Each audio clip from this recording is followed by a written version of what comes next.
You know, every great career has these big turning points, right? Moments of huge public success and moments of quiet, hidden failure. But what if the single most important moment of all was a moment of complete, total silence? A deafening quiet from the biggest star in the world that didn't just end a conversation, it completely reshaped an industry. Today, we're gonna pull back the curtain on the Taylor Swift Playbook. And trust me, this isn't just about a pop star's comeback. This is a deep dive, a masterclass on power, on controlling your own story, and on the art of strategic reinvention. Just let that sink in for a second.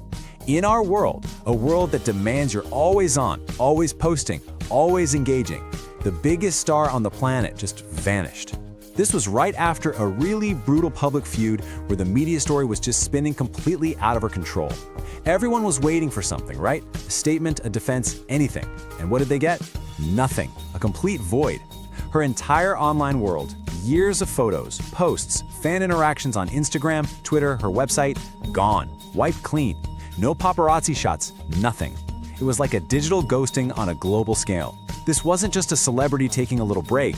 This was a calculated, deliberate erasure of a public identity. So how on earth does an artist turn total invisibility into their greatest source of power? Well, that's the story we're breaking down today. First, we'll dive into her strategic retreat in the Great Disappearance. Then, we're going to go back in time to see how her entire mindset was forged in rejection.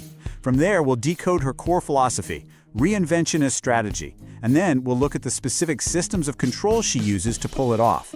After that, we'll see the massive impact of the ownership legacy she's built, and finally, we'll boil it all down into a playbook for your next era. All right, let's get into it. Okay, so let's start right where she vanished. You have to understand, this wasn't just a celebrity hiding from the cameras after a bad week. This was a calculated, year-long strategic move. In a world where the game is to constantly react, to issue statements, to clap back on social media, her move was to just knock the whole board over and walk away. It was a masterstroke, really, played by refusing to play the game at all. And that really is the big question, isn't it? From the outside, it totally looked like surrender. The story seemed to be written. The critics won, she retreated. But under the surface, something way more strategic was going on. Her silence wasn't weak, it was this profound act of defiance. Think about it. The 24-hour news cycle, the gossip blogs, social media, that whole machine needs fuel. It needs reactions, denials, new drama. By giving it absolutely nothing, she starved the machine. She didn't just leave the conversation, she pulled the plug, forcing the entire world to wait for her to decide when and how a new one would begin. And this slide just nails it. Her silence wasn't an absence of a message. The silence was the message. It was this thunderous statement that basically said, "You don't get to define me anymore. The story you wrote is over. The only story that matters now is the one I'm about to tell." And when she finally did come back, it was with the album Reputation, dark, defiant, and totally unapologetic. It wasn't an apology, it was a declaration of power. She had given up her visibility for a moment to reclaim total control forever. But this level of chess master thinking, well, it didn't just appear out of nowhere in 2017. It was forged years earlier, in the fires of rejection. To really understand the master strategist she is today, we have to go back to the very beginning. We have to see the crucible that shaped her. Because that sharp, strategic mind, it wasn't born from success after success. It was forged in the really painful, isolating experience of being an outsider.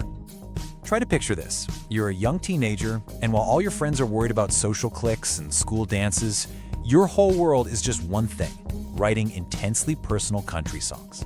You're filling up notebooks with lyrics about your life, your heartbreaks. That singular focus, it made her feel totally isolated. She wasn't just another kid. She was the girl with the guitar, the one who was maybe a little too serious, a little too different. That early sharp sting of rejection taught her a lesson that would define her entire life. If the world is going to talk about you anyway, you better be the one controlling the story. So she started turning that pain into her ultimate defense. These hyper-specific, brutally honest, and deeply relatable songs. And this is the key concept that came out of those early years, something we can call vulnerability as armor.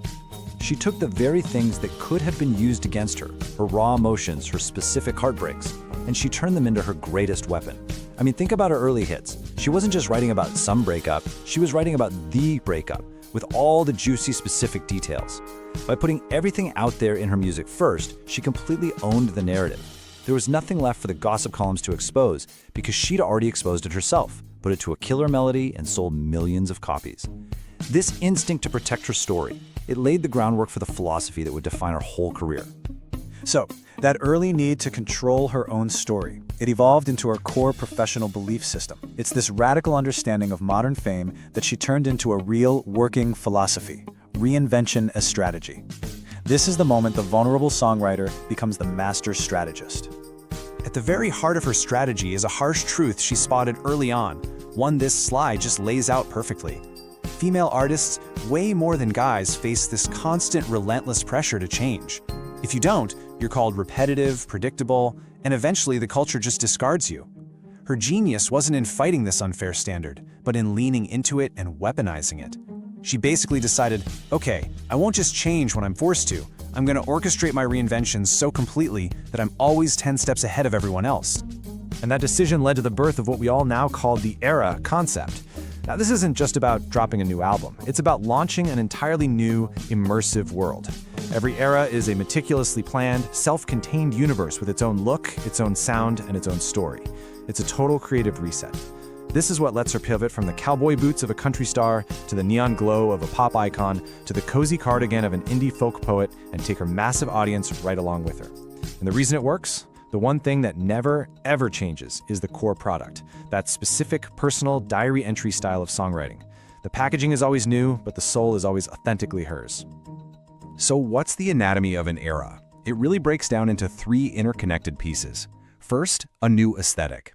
This is the visual identity. Think about the wild contrast between the dark, gothic, snake-filled look of Reputation and the pastel, butterfly dream world of Lover. The visuals tell you immediately you're in a new place. Second, a new genre. And this isn't some gradual shift, it's a hard, deliberate pivot in sound. The leap from the slick synth pop of 1989 to the quiet acoustic folklore, that shocked everybody. And third, and this is the most important part, a new narrative.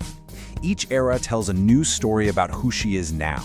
The vengeful phoenix, the hopeless romantic, the storyteller in hiding. By controlling every part of her own evolution, she makes old criticisms totally irrelevant. You can't critique her for being too pop when she's already in the woods becoming a folk singer. It's a brilliant, constant checkmate. But a philosophy is just a cool idea if you don't have a system to actually execute it. And this is where Taylor Swift's true discipline just shines. Her execution is driven by 2 really rigorous, almost invisible habits that turn her grand strategy into a day-to-day practice. So she basically operates as 2 distinct people working together. First, she is the archivist. This is her internal, super disciplined system. Imagine just constantly capturing every little creative spark. She's famous for using her phone's notes app and voice memos to catalog every idea. A turn of phrase, a bit of a melody, a raw feeling. She isn't waiting for inspiration to strike in some fancy studio. She's constantly building this massive, searchable library of her own life ready to be used for the next era. Then she becomes the architect. This is her external system, most famously seen in her Easter eggs. And these aren't just fun little clues for fans, they are a powerful, meticulously planned communication strategy. By hiding hints about her next move in music videos, speeches, even her nail polish, she turns her entire audience into a global team of detectives. This guarantees the media isn't just speculating wildly, they're talking about the exact story she wants them to be talking about. And there's no better proof of her entire system in action than the Taylor's version re-recordings. This was not just some sentimental side project. It was a multi-year, incredibly audacious and wildly complex business move to reclaim her own legacy after her original masters were sold without her permission. And this table just shows the incredible shift in power it created. Ownership goes from owned by others to 100% artist-owned. Creative control goes from limited to absolute. And the financial benefit shifts from mostly the label to mostly the artist. This was the ultimate move to reclaim her own narrative. A total checkmate, asserting final, permanent authority over her life's work. In this long game, this meticulous planning, it had a ripple effect that went way beyond her own career. It transformed her from just a successful artist into a true industry force, one with enough power to actually rebalance the scales across the entire music business. With the insane success of albums like 1989, she gained huge amounts of leverage, and she started using it to push for systemic change. She became this powerful vocal champion for artists' rights. The most famous example, of course, was when she publicly took on Apple Music, the most powerful company in the world at the time, over its plan to not pay artists during a free trial period. She wrote an open letter And because she was about to drop the most anticipated album of the year, her threat to keep it off their platform was very real. And Apple, they reversed their policy overnight for everyone. That was the moment it became crystal clear. She wasn't just playing by the industry's rules anymore, she was rewriting them. You know, if there is one single word to define her whole career, it's this: antifragility. It's a concept from the author Nassim Nicholas Taleb, and it refers to things that don't just survive shocks and stress, but actually get stronger from them. That is Taylor Swift to her core. She didn't just survive the media storm of 2016, she used all that chaos as the raw material for her most defined album. She didn't just get mad when her master recordings were sold, she used that attack to launch a project that made her more powerful and richer than ever before. Every attack, every criticism, it all became fuel. The pressure didn't break her, it forged her. So the crucial point is this: her journey gives us a powerful new model. It proves that an artist, or really any creator, doesn't have to just be a passive employee in a larger system. Through strategic reinvention and meticulous control of their story, they can become the founder, the visionary, the CEO of their own creative universe.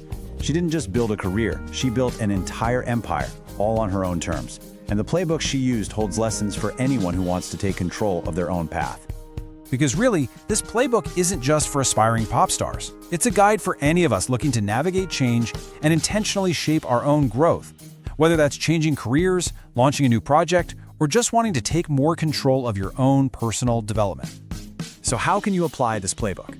Well, it comes down to playing 3 roles in your own life. First, become an archivist. Just like she uses her Notes app, you should systematically document your own life. What are your small wins? What did you learn from that failure last week? What was that fleeting idea you had in the shower? Create a system, a journal, a document, a folder of voice memos. Don't let your own data disappear. Second, become the architect. Don't just let your next chapter happen to you, design it. Ask yourself, what do I want my next identity to be? What skills do I need to get there? What story do I want people telling about me in 2 years? Start strategically building that future right now. And finally, when the time is right, become the author.